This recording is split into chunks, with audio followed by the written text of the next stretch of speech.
Hello class 11 students, welcome back to my YouTube channel. तो आज हम पढ़ने वाले हैं rights in the Indian constitution, जिसमें आपको ये पूरा चैप्टर रिवाइज हो जाएगा। ठीक है, तो rights in the Indian constitution chapter के नाम से आप क्या समझ पा रहे हैं कि हम राइट्स के बारे में पढ़ेंगे कि भाई राइट्स क्या होते हैं, क्यों राइट्स इंपॉर्टेंट है, ऑल दैट। ठीक है, तो without wasting your time let's start. तो सबसे पहले राइट्स के बारे में समझते हैं। तो राइट्स ज़िंदगी को जीने के लिए बहुत इंपॉर्टेंट फैक्टर्स होते हैं एक बेटर सोशल लाइफ के लिए। ठीक है, ये एक इंडिविजुअल की नीड्स को फुलफ़िल करते हैं और इसके अलावा सोसाइटी की प्रोग्रेस के लिए, पर्सनल डेवलपमेंट के लिए भी राइट्स बहुत इंपॉर्टेंट होते हैं।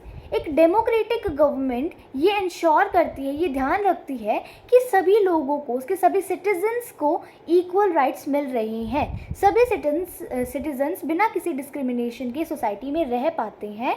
ये एक डेमोक्रेटिक गवर्नमेंट इंश्योर करती है, ध्यान रखती है। ठीक है, तो अब एक क्वेश्चन आता है कि बिल ऑफ राइट्स क्या होता है। तो देखो, एक डेमोक्रेटिक कंट्री के अंदर जो भी कॉन्स्टिट्यूशन के अंदर राइट्स लिखे होते हैं सिटीजन्स के, तो उनको ही हम बिल ऑफ राइट्स कहते हैं। जो भी राइट्स हमारे कॉन्स्टिट्यूशन के अंदर लिखे जाते हैं और साथ ही साथ प्रोटेक्टेड हैं, यानी कि हमारी गवर्नमेंट ये इंश्योर करती है कि हाँ भाई ये राइट्स जो है कोई वायलेट नहीं करेगा।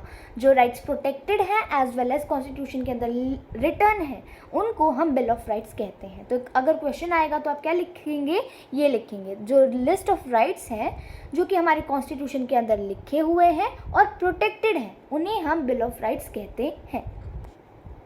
अब फंडामेंटल ड्यूटीज़ क्या होती है, पहले इसके बारे में थोड़ा बहुत समझ लेते हैं। देखो, जैसे हम सभी को राइट्स मिले हुए हैं, वैसे ही हम सभी की कुछ ड्यूटीज़ होती है, कुछ सब सिटीजन्स की अपने नेशन के प्रति, उन्हें फंडामेंटल ड्यूटीज़ कहा जाता है। तो स्वर्ण सिंह कमेटी ने ये कुछ फंडामेंटल ड्यूटीज़ जो थी उन्हें रिकमेंड किया था कि भाई ये भी हमारे कॉन्स्टिट्यूशन के अंदर ऐड होनी चाहिए। और हमारे कॉन्स्टिट्यूशन के अंदर 42nd अमेंडमेंट के थ्रू ये जो फंडामेंटल ड्यूटीज़ थी ना, वो ऐड की गई थी 1976 में 42nd अमेंडमेंट के थ्रू। जो हमारा पार्ट 4A है कॉन्स्टिट्यूशन का, वो इन फंडामेंटल ड्यूटीज़ के साथ डील करता है और साथ ही साथ जो आर्टिकल 51A है वो भी इन फंडामेंटल ड्यूटीज़ के साथ डील करता है। तो ये क्वेश्चन आ सकता है कि कौन सा पार्ट या फिर कौन सा आर्टिकल इन फंडामेंटल ड्यूटीज़ के साथ डील करता है। अब देखो, कुछ 11 ड्यूटीज़ होती हैं जो एक इंडियन सिटीज़न को फॉलो करनी चाहिए। पहली ड्यूटी क्या है कि अपनी कॉन्स्टिट्यूशन को रिस्पेक्ट करो, ओबे करो, अपने नेशनल फ्लैग को, अपने नेशनल एंथम को, इन सभी चीज़ों को ओबे करो, रिस्पेक्ट करो। ठीक है, दूसरी ड्यूटी क्या होती है, to cherish and follow the noble idea of our freedom struggle.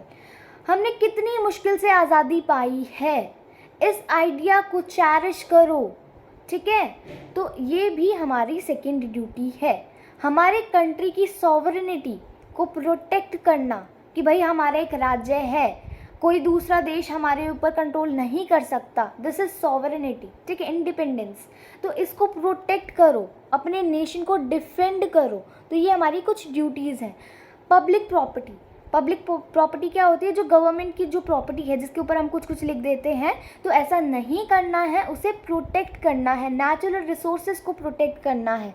Brotherhood का, भाईचारे की भावना, इसे हमें प्रमोट करना है सभी लोगों के बीच। ठीक है, अपने हेरिटेज को और ज़्यादा रिचनेस देनी है और ज़्यादा रिच बनाना है। साइंटिफिक अवेयरनेस डेवलप करनी है। ह्यूमनिज्म का आइडिया डेवलप करना है लोगों के बीच। ठीक है, और सभी लोगों के प्रति एक एक्सीलेंस वाली भावना जो है कि हम सभी बहुत श्रेष्ठ हैं, वो हमें डेवलप करनी है ताकि जो पूरा नेशन है वो डेवलप कर सके। ठीक है,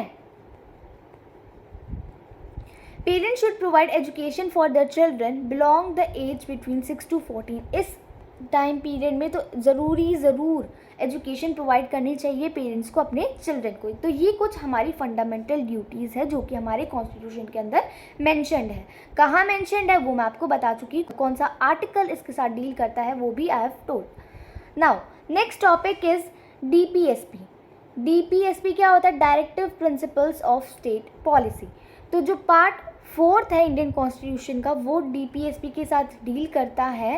एंड आर्टिकल 36 से लेके 51 तक ये DPSP यानी कि directive principles of state policy के साथ डील करते हैं।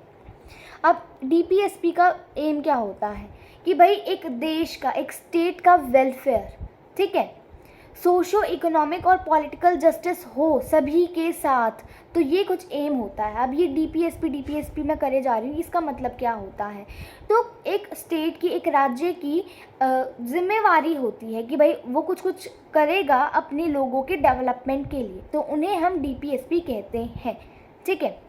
ये ऐसा तो है नहीं कि भाई करने ही करने चाहिए किसी स्टेट को, ये लीगली इन्फोर्सेबल नहीं है, मतलब स्टेट कर भी सकती है, नहीं भी कर सकती, वो स्टेट की मर्जी होती है, ठीक है। ये सिर्फ एक सुझाव की तरह एक्ट करता है। अब DPSP directive principles of state policy को हम 3 कैटेगरीज में क्लासिफाई कर सकते हैं। सबसे पहले socialist principle, second Gandhian principle और थर्ड लिबरल प्रिंसिपल। तो चलिए इन्हें भी समझते हैं। सोशलिस्ट प्रिंसिपल क्या होता है? Equal pay for equal work, कि भाई जितना हम काम कर रहे हैं उसके हिसाब से हमें पैसा मिलना चाहिए। ऐसा नहीं है एक विमेन भी उतना ही काम कर रही है और एक मैन भी उतना ही काम कर रहा है, विमेन की सैलरी कम है, मैन की सैलरी ज़्यादा, ऐसा नहीं होना चाहिए। जो जैसा काम कर रहा है, जितना काम कर रहा है, उसके हिसाब से उसकी पेमेंट होनी चाहिए। अगर मैन को उतना मिल रहा है तो विमेन को भी उतना ही मिलना चाहिए। That is equal pay for equal work. Right to work, सभी को काम करने का हक है, चाहे वो मेल हो चाहे वो फीमेल हो। रिसोर्सेज सभी के बीच में इक्वली बांटे जाएंगे, so this is fair distribution of resources. Prevention of wealth concentrated in the hands of few individuals, कुछ पर्टिकुलर लोगों के हाथ में सारा पैसा नहीं जाना चाहिए, ठीक है, तो ये हमें देखना है। रिमूवल ऑफ इनइक्वालिटी, कि भाई इनइक्वालिटी को हटाओ, तो ये क्या है? Socialist principal. गांधीयन प्रिंसिपल क्या है? The formation of gram panchayat, तो सबसे पहले ग्राम पंचायत होनी चाहिए, हमें कॉटेज इंडस्ट्री को बढ़ावा देना चाहिए, हमें वीकर सेक्शन को प्रोटेक्ट करना चाहिए इनक्वालिटी से, ठीक है, और अल्कोहल को हमें इरेडिकेट करना चाहिए और दूसरे ड्रग्स ये जो है ये सोसाइटी से हटा देने चाहिए। एग्रीकल्चर को ऑर्गेनाइज करो, एनिमल हस्बेंड्री को भी ऑर्गेनाइज करो, तो ये गांधी के आइडियाज़ थे, ठीक है, DPSP के। अब लिबरल प्रिंसिपल क्या है? एक सिक्योर यूनिफॉर्म सिविल कोड बनाओ, ठीक है, एक कंपल्सरी एजुकेशन कर दो भाई 6 से 14 ईयर ऑफ एज के लिए, सभी बच्चे पढ़ेंगे इस एज में। To maintain international peace and security, international platform पे शांति बनाए रखनी है, सिक्योरिटी रखनी है, ठीक है। To separate judiciary from executive, judiciary न्याय करने वाले लोगों को एग्जीक्यूटिव इम्प्लीमेंट करने वाले लोगों से अलग कर दो, ठीक है, एग्जीक्यूट करने वाले लोगों को और जुडिशरी को अलग रखना है, ठीक है। तो this is right to property. तो 1978 में राइट टू प्रॉपर्टी को हमारे फंडामेंटल राइट से हटा दिया गया था, ठीक है। Right to property remove through 44th amendment, 44th amendment के थ्रू हटा दिया गया था। अब बता 42nd अमेंडमेंट के थ्रू क्या हुआ था, मैं आपको इस वीडियो में बता चुकी हूँ, जल्दी से कमेंट सेक्शन में कमेंट करो। Now right to property became legal right. अब क्या हुआ, राइट टू प्रॉपर्टी जो था वो अब लीगल राइट बन गया, ठीक है।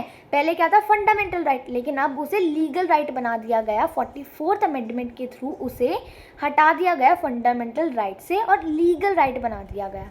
It comes under article 300A, और ये जो है वो आर्टिकल 300A के अंडर आता है, क्या? Right to property. अब फंडामेंटल राइट्स और DPSP के अंदर डिफरेंस क्या है, और ये स्टार मार्क कर रही हूँ, बहुत इंपॉर्टेंट क्वेश्चन है एग्जाम पॉइंट ऑफ व्यू से। अपनी बुक में या नोटबुक जो भी आपके पास है उसमें नोट डाउन कर लो एक कॉर्नर पे इंपॉर्टेंट क्वेश्चन, ठीक है। अब डिफरेंस क्या है वो हम समझते हैं। तो देखो फंडामेंटल राइट्स का एक बार देख लेते हैं। Avoid the government from doing certain things, हमें राइट्स मिले हैं, गवर्नमेंट बाध्य है कि वो उसे वॉलेट नहीं कर सकती, गवर्नमेंट को कुछ चीज़ें करने से रोकते हैं राइट्स। DPSP ये गवर्नमेंट को कुछ करने के लिए मजबूर करते हैं कि भाई गवर्नमेंट को ये चीज़ें करनी चाहिए, एनफोर्सेबल नहीं है कि भाई करो ही करो गवर्नमेंट, ठीक है। जबकि फंडामेंटल राइट्स एनफोर्सेबल है लीगली कि भाई गवर्नमेंट ये चीज़ें नहीं कर सकती, ये लोगों के राइट्स इन्हें वॉलेट नहीं कर सकती। DPSP ये गवर्नमेंट को कुछ करने के लिए कहते हैं कि हम ये कर सकते हैं।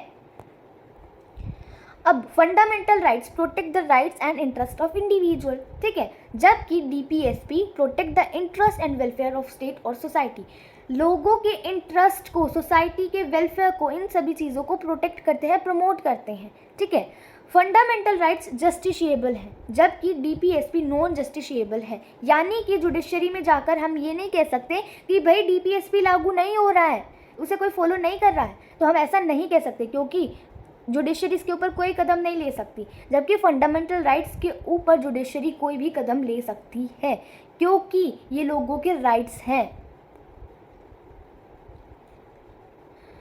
जो फंडामेंटल राइट्स हैं वो लोगों के लिबर्टी को एम्फसाइज करते हैं, जबकि DPSP emphasises on social, economic and political justice, इन चीज़ों के ऊपर एम्फसाइज करती है डीपीएसपी, ठीक है। The scope of fundamental rights is narrow, the scope of DPSP is wide. अब जो फंडामेंटल राइट्स का जो स्कोप है वो बहुत नैरो होता है क्योंकि वो हर एक इंडिविजुअल के होते हैं, जबकि डीपीएसपी का स्कोप बहुत वाइड होता है, गवर्नमेंट के कुछ चीज़ों से बहुत ज़्यादा इम्पैक्ट पड़ता है, ठीक है। आप देखेंगे national human rights commission, NHRC। अब ये क्या है वो समझ लेते हैं। Human rights is the right of human being to live as human. Human rights क्या होते हैं? ये ह्यूमन बींग्स के राइट्स होते हैं, सभी ह्यूमन बींग्स के पास होते हैं कि हम ह्यूमन हैं, हम ह्यूमन की तरह रह सकते हैं। UNHRC यानी कि United national human rights commission. Human rights declaration took place on 10 दिसंबर 1948। 10 दिसंबर 1948 को क्या हुआ था? ह्यूमन राइट्स डिक्लेरेशन हुई थी और इसमें क्या हुआ था? ह्यूमन राइट्स डे सेलिब्रेट किया जाता है इस दिन एज पार्ट ऑफ 10 दिसंबर। इस दिन से हम ह्यूमन राइट्स डे भी बनाएंगे। 1993 में क्या हुआ? NHRC वो स्टार्टेड इन इंडिया। ये है नेशनल ह्यूमन राइट्स कमीशन, ये इंडिया में भी शुरू हो गया था 1993 में। क्या है जो ये मैं NHRC बोले जा रही हूँ कि भाई देखो, पूरे वर्ल्ड में ह्यूमन बींग्स रहते हैं, ठीक है, तो उन सभी के पास कुछ ऐसे इंटरनेशनल राइट्स होते हैं जो एक पर्टिकुलर कंट्री तक बाउंड नहीं होते हैं। जैसे कि हम सब ह्यूमन बींग्स हैं, हम सभी को जीने का हक है, तो ये इंटरनेशनल प्लेटफॉर्म पे भी लागू होता है, ठीक है, कंट्री तक लिमिटेड नहीं है। तो ये जो है ना, वो एक कमीशन के थ्रू एस्टेब्लिश किए गए थे जिसे हम United national human rights commission कहते हैं, ठीक है। तो उसकी एक मीटिंग, एक डिक्लेरेशन हुई थी 10 दिसंबर 1948 को, और 10 दिसंबर का हिस्सा मानते हुए उस दिन से हमने ह्यूमन राइट्स डे सेलिब्रेट करना शुरू कर दिया, ठीक है। और 1993 के अंदर इंडिया के अंदर भी national human rights commission establish हो गया था। फर्स्ट चेयरमैन कौन थे NHRC के? रंगानंद मिश्रा, ठीक है। प्रेजेंट चेयरमैन कौन है? KG बालाकृष्णन। और जो NHRC है उसके 5 मेंबर्स होते हैं। सबसे पहले former chief justice of supreme court, former जज of supreme court, former chief justice of high court, 2 members who have knowledge and practical experience in matters related to human rights। 2 ऐसे लोग होते हैं जिनको नॉलेज होती है, प्रैक्टिकल एक्सपीरियंस होता है ह्यूमन राइट्स का, ठीक है। तो ये 5 मेंबर होते हैं। तो यहाँ से भी क्वेश्चन बन सकता है कि भाई NHRC क्या होता है, कौन कौन मेंबर्स होते हैं NHRC के। अब main function of human rights commission. अब ह्यूमन राइट्स कमीशन के क्या क्या फंक्शन होते हैं? सभी लोगों के बीच एक अवेयरनेस क्रिएट करना ह्यूमन राइट्स के प्रति कि भाई ह्यूमन राइट्स क्या होते हैं, क्यों हमारे लिए इम्पॉर्टेंट है। तो ये सबसे पहला फंक्शन होता है ह्यूमन राइट्स कमीशन का। To conduct study about human rights, human rights के बारे में स्टडी करना, ठीक है, that is the second function of human rights commission. To investigate about human rights violation, भाई किसी ह्यूमन के राइट्स वायलेट तो नहीं हो रहे हैं, तो ये इन्वेस्टिगेट करना कि भाई ह्यूमन राइट्स कहाँ कहाँ वायलेट हो रहे हैं, तो ये सब कुछ इन्वेस्टिगेट करना इसका थर्ड फंक्शन है। To receive petition from the victims of human rights violation, जिसका भी ह्यूमन राइट वायलेट हुआ है वो पिटिशन फाइल करते हैं, और वो पिटिशन कौन रिसीव करते हैं? ये ह्यूमन राइट कमीशंस, ठीक है। अलग अलग जगह पे जाके ये देखना कि भाई कहीं पे किसी के ह्यूमन राइट्स वायलेट तो नहीं हो रहे हैं, उसकी एक रिपोर्ट बनाना, वो भी इनका काम होता है। नॉन गवर्नमेंट ऑर्गेनाइजेशन को एनकरेज करना, बढ़ावा देना, to involve the human right activities, human rights activities करवाना उनके थ्रू, NGOs के थ्रू, ये सब कुछ भी इसका ही हिस्सा होता है, इसका एक फंक्शन होता है, ठीक है। Article 21 of national human right commission argue that each state should have form their own human right commission. Article 21 ये कहता है कि सभी स्टेट्स को अपना एक खुद का ह्यूमन राइट कमीशन बनाना चाहिए। As a result in 1998 state human right commission was form. ठीक है, केरला के अंदर जो है 1998 के अंदर स्टेट ह्यूमन राइट यानी कि एक पर्टिकुलर स्टेट का ह्यूमन राइट कमीशन बनाया गया था 1998 में। अब मेजर एनजीओज कौन से हैं, बड़े बड़े एनजीओज, वो हम देख लेते हैं। People union for civil liberty PUCL and PUDR यानी कि people union for democratic right, these are some major NGOs. अब fundamental rights in the Indian constitution. अब देखो कुछ राइट्स होते हैं जो कि सभी को मिले होते हैं, फंडामेंटल होते हैं। ठीक है, तो उनको हम फंडामेंटल राइट्स कहते हैं और ये हमारे कॉन्स्टिट्यूशन के अंदर मेंशन है। तो हमारे कौन कौन से फंडामेंटल राइट्स हैं वो हम समझ लेते हैं। Part 3 of the constitution deals with fundamental rights. जो पार्ट 3 है हमारे कॉन्स्टिट्यूशन का वो इन फंडामेंटल राइट्स के साथ डील करता है। तो कौन कौन से राइट हैं? सबसे पहला है राइट टू इक्वालिटी, ठीक है। Second is right to freedom, third is right against exploitation, fourth is right to freedom of religion, fifth is cultural and educational right, six is right to constitutional remedies, और ये बहुत important है sixth right. तो ये 6 fundamental rights होते हैं हमारे पास। तो अब हम डिटेल में इन फंडामेंटल राइट्स को समझेंगे, ठीक है। जो इंडियन कॉन्स्टिट्यूशन का पार्ट 3 है वो डील करता है इन फंडामेंटल राइट से, ठीक है। तो सबसे पहला फंडामेंटल राइट है राइट टू इक्वालिटी, और आर्टिकल 14 से लेके 18 तक इसको एक्सप्लेन किया गया है। ये जो राइट है ये सबसे बेसिक प्रिंसिपल माना जाता है इंडियन कॉन्स्टिट्यूशन का, और इसके अंदर क्या क्या इंक्लूड किया जाता है वो अब हम देख लेते हैं। सबसे पहले इक्वालिटी बिफोर लॉ, यानी कि कानून के सामने सब बराबर हैं। दूसरा इक्वल प्रोटेक्शन ऑफ लॉ, यानी कि कानून सबको इक्वल प्रोटेक्शन देगा। हम कानून के सामने बराबर है और कानून हम सभी को इक्वल प्रोटेक्शन देगा। ये दोनों चीज़ें इंक्लूड करी गई है राइट टू इक्वालिटी में, और ये आर्टिकल 14 में मेंशन है। इक्वालिटी बिफोर लॉ, हम सभी लॉ के सामने इक्वल हैं, ये चीज़ हमने ब्रिटिश कॉन्स्टिट्यूशन से बोरो कर रखी है, ठीक है। The concept of equal protection of law, कि हमें लॉ इक्वल प्रोटेक्शन देगा, ये कंसेप्ट हमने अमेरिकन कॉन्स्टिट्यूशन से बोरो कर रखा है। दूसरी चीज़ राइट टू इक्वालिटी, ये भी कहता है कि हमें डिस्क्रिमिनेशन के अगेंस्ट प्रोटेक्शन मिलेगी, यानी कि हमें कोई भी डिस्क्रिमिनेट नहीं कर सकता। अगर करता है तो उसे जेल में डाल दिया जाएगा या फिर उसके ऊपर चार्जेस लगेंगे, ठीक है। ये चीज़ आर्टिकल 15 के अंदर लिखी गई है। इक्वालिटी ऑफ अपॉर्चुनिटीज़, ठीक है, सबको लगभग इक्वल अपॉर्चुनिटीज़ दी जाएंगी, चाहे वो जॉब को लेकर हो या फिर किसी और फील्ड को लेकर हो, सबको बराबर अपॉर्चुनिटीज़ दी जाएंगी। ये आर्टिकल 16 में मेंशन्ड है। एराडिकेशन ऑफ अनटचेबिलिटी, समाज से बिल्कुल ही छुआछूत को, अनटचेबिलिटी को ख़त्म कर दिया जाएगा, एराडिकेट किया जाएगा, वो आर्टिकल 17 में लिखा हुआ है। ये सारे पॉइंट्स जो मैं आपको बता रही हूँ ये इसी पर्टिकुलर राइट के अंदर इंक्लूडेड है। अबॉलिशन ऑफ टाइटल्स, देखो पहले क्या होता था, किसी को भी टाइटल दे देते थे, तो वो अब हम नहीं कर सकते, वो टाइटल्स अबॉलिश कर दिए गए हैं, ठीक है। आर्टिकल 18 में ये चीज़ लिखी गई है। तो ये सारी चीज़ें राइट टू इक्वालिटी के अंदर आती हैं।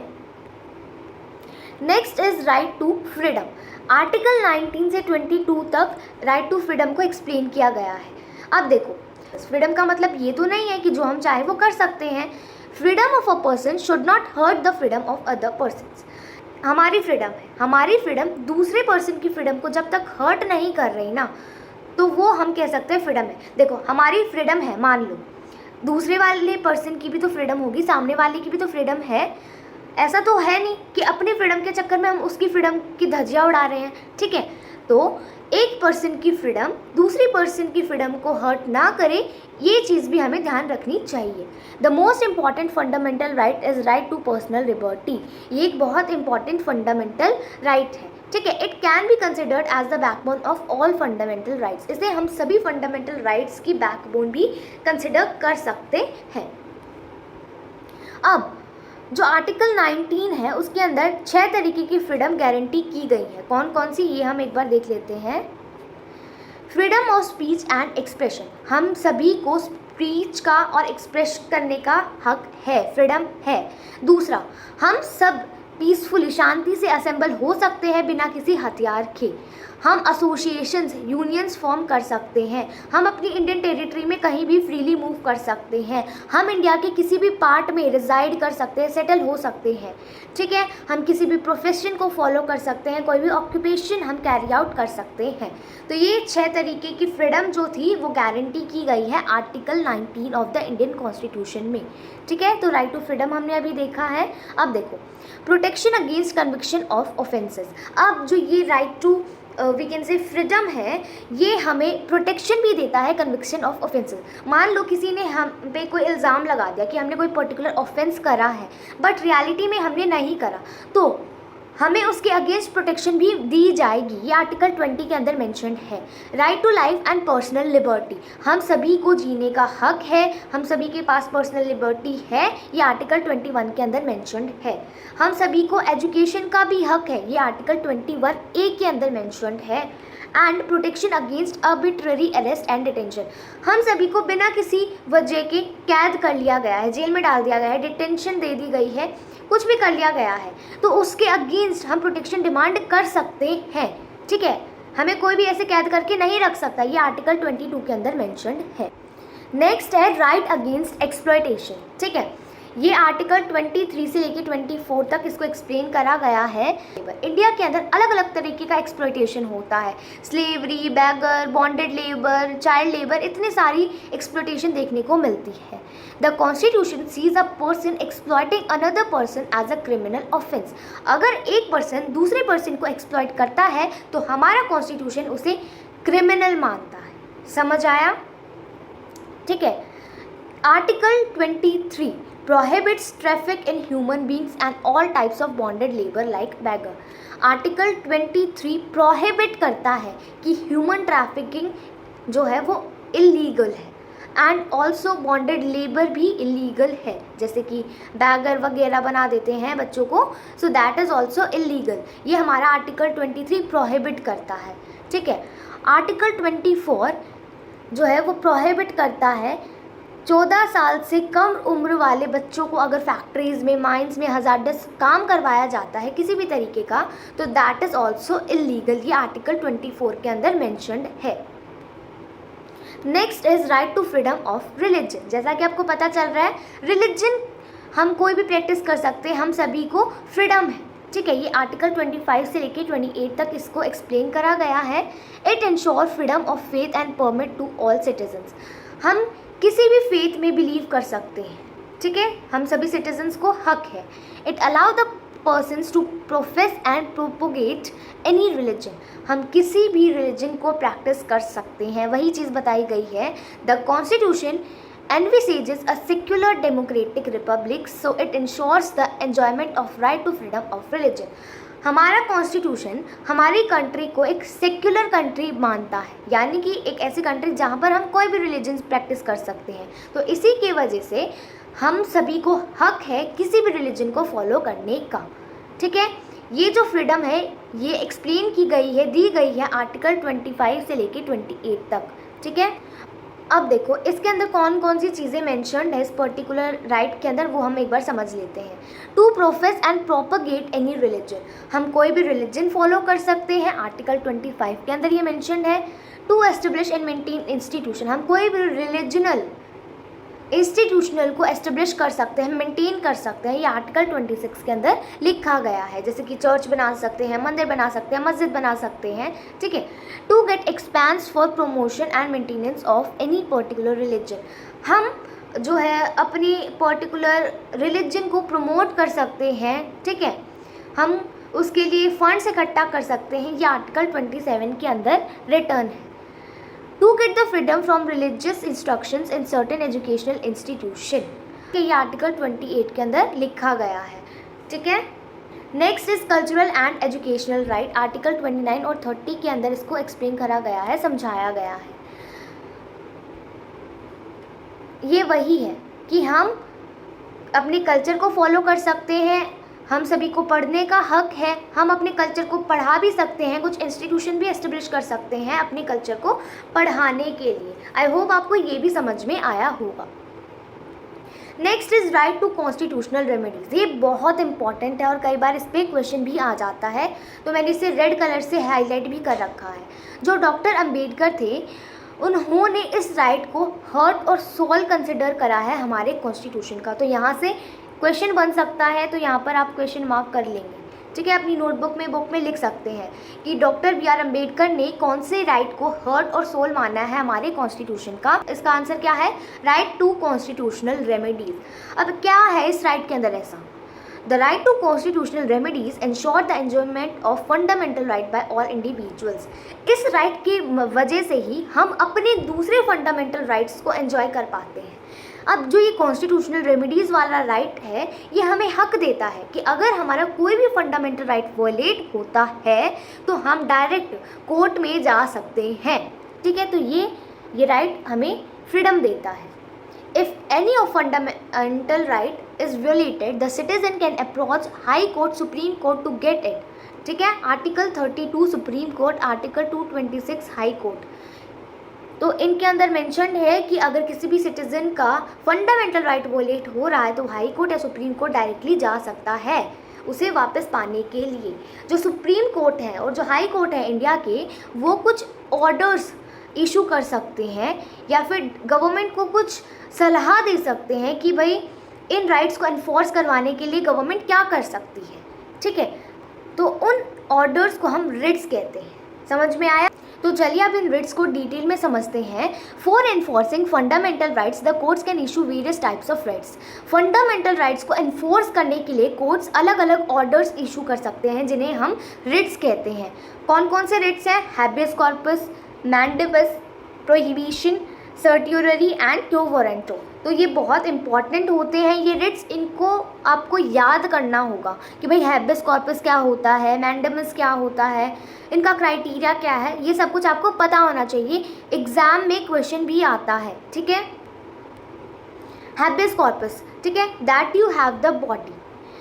ये जो रिट है ये कोर्ट इशू करता है to release a person who is under illegal custody and produce him in the court. इस रिट में क्या होता है, एक पर्सन को हम कोर्ट के सामने ला सकते हैं अगर उसके ऊपर कोई ऑफेंस है, ठीक है, तो वो इस पर्टिकुलर रिट के अंदर आ जाता। Mandamus, we command. ये जो रिट है ये कोर्ट इशू करता है जब उसको लगता है कि कोई ऑफिसर अपनी लीगल ड्यूटी अच्छे से नहीं कर रहा है, तो ये है मैंडेमस। प्रोहिबिशन, टू स्टॉप और टू फॉरबिड। ये जो रिट है ये इशू किया जाता है to an inferior court if it goes beyond its jurisdiction. यानी कि कोई नीचे वाला कोर्ट अपनी जुरिसडिक्शन से बाहर जा रहा है, यानी कि उसको उस पर्टिकुलर चीज़ के ऊपर डिसीजन लेने का हक नहीं है, फिर भी वो डिसीजन ले रहा है, तो उस टाइम पे प्रोहिबिशन, ये चीज़ें जो है ये रिट लागू होता है, ठीक है। ये इन्फीरियर यानी कि नीचे वाले कोर्ट के ऊपर इशू किया जाता है। सुप्रीम कोर्ट हाई कोर्ट के ऊपर इशू कर सकता है, हाई कोर्ट डिस्ट्रिक्ट कोर्ट के ऊपर इशू कर सकता है इस रिट को। Certiorari, to be certify, the court में ask any inferior court to transfer the case to another court. जो कोर्ट है वो निचले कोर्ट से कह सकता है, उनको बोल सकता है कि अगर आपसे ये केस नहीं संभाला जा रहा तो आप इसको पास कर दे दूसरे कोर्ट को, ठीक है। इसको हम सर्ट्यूररी बोलते हैं। सो द लास्ट इज क्यो वारंटो, यानी कि बाय व्हाट अथॉरिटी।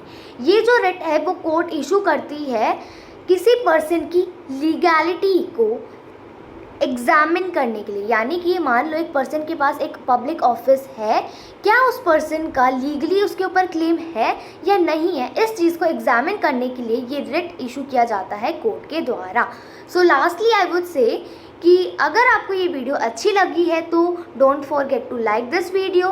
कमेंट करना अगर कोई भी डाउट है या फिर आपको कुछ चीज़ अच्छी लगी है इस वीडियो के अंदर, and don't forget to turn on the bell notification for further videos, ठीक है। And also thanks for watching, don't forget to subscribe.